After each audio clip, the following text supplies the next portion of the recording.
In this section of the course, I've picked 7 different kinds of classic blues grooves, from fast shuffles, slow blues, and rumbas, and funky stuff. And I've improvised some solos over them for you. It's all tabbed out, so check that out. And we're going to, take them apart a little bit and see how we can approach them and what we come up with on them.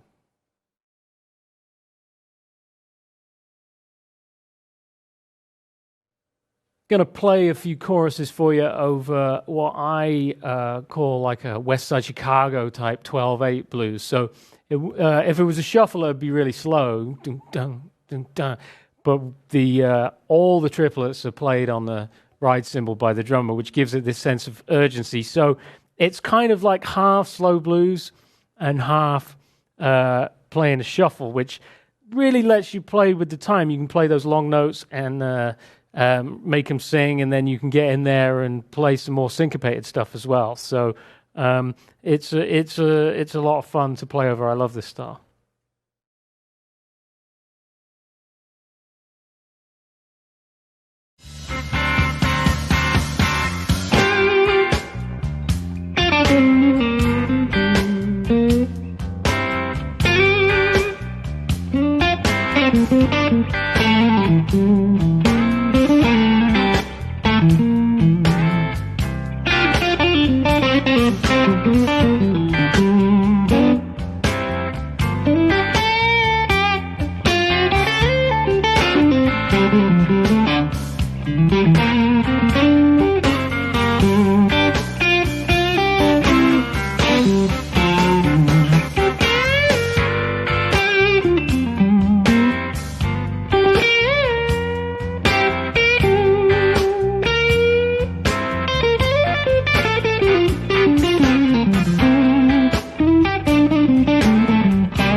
I really dig playing over those kind of high-energy 12/8. I call them like West Side Chicago, like Magic Sam used to play them and stuff.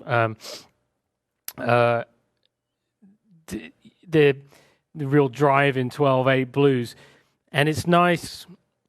I tend not to get too fancy on them melodically. It's nice to work those notes, and I go for a lot of kind of big bends, Albert King type inspired things, and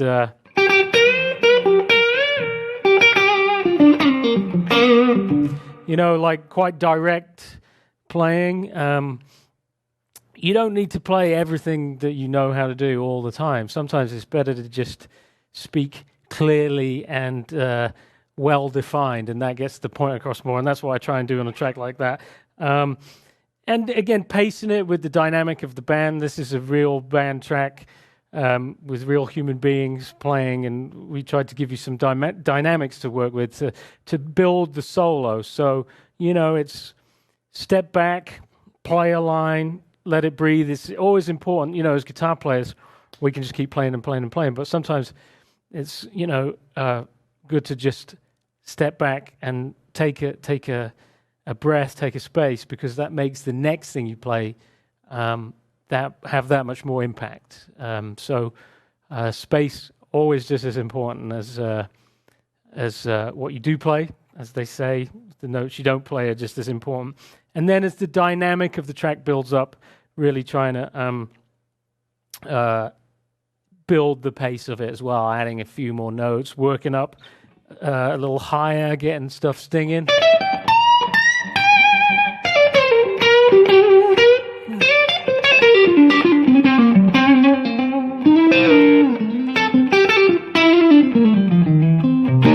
Sort of moving some little two-note chord things.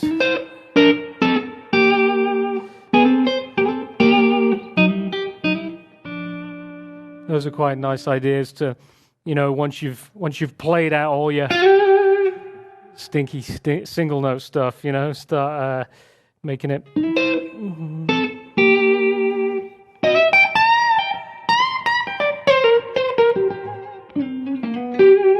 And again, I'm always trying to bring out the changes, even in the simpler side of the playing.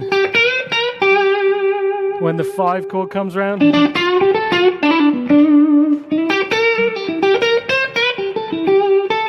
to the 4, and back to the 1. It's always, even in its simplicity, trying to bring out those changes. So in that first verse, when the 5 chord comes round,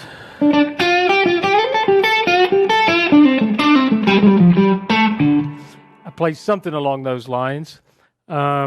It's like kind of mashing up the minor pentatonic and changing it for the we're putting that in this case it's an A, which makes it has the flavor of D minor pentatonic, and it's kind of jumping back and forth. To me, how I see it is sneaking out of the G minor pentatonic with the harder straight blues sound, like that, and then dipping into the D minor pentatonic to bring out that change with some little hard to do on the spot. Actually, I'm better at doing it in mid flow, but.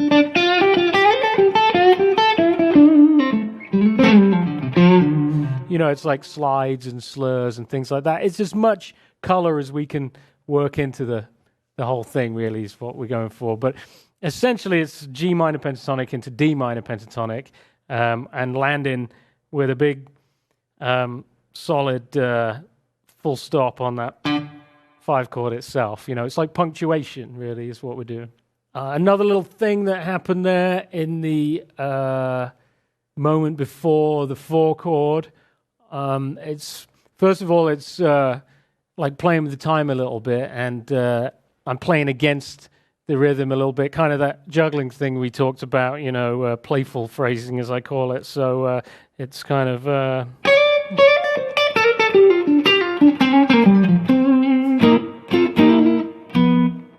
something like that. Again, we're coming.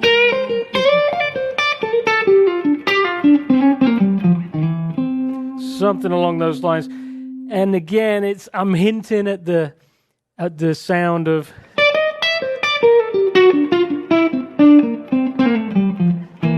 the C7th, I suppose you call it C Mixolydian, but it's also still sort of G minor pentatonic.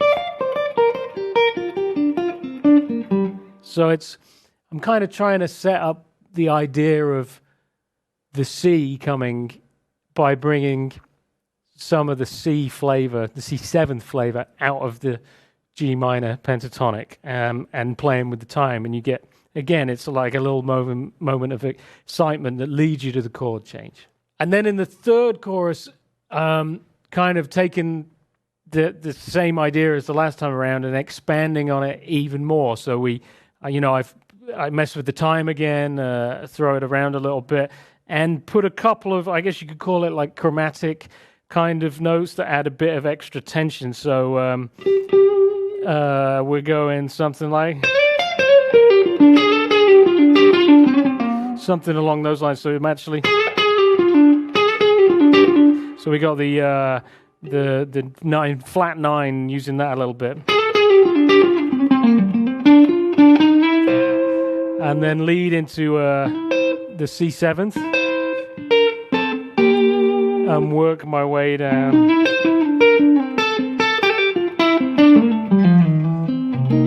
out of the C7 scale again like that. So,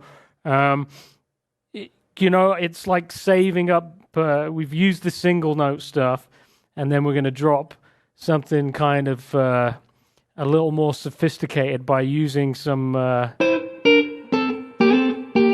small chords to move around, but use them in a rhythmically interesting way. So, yeah, it's using that moment of the oncoming change to kind of get in there and mash it up a bit, and then land strong onto the change so that everybody can take a breath for a second after the spectacular thing you just played.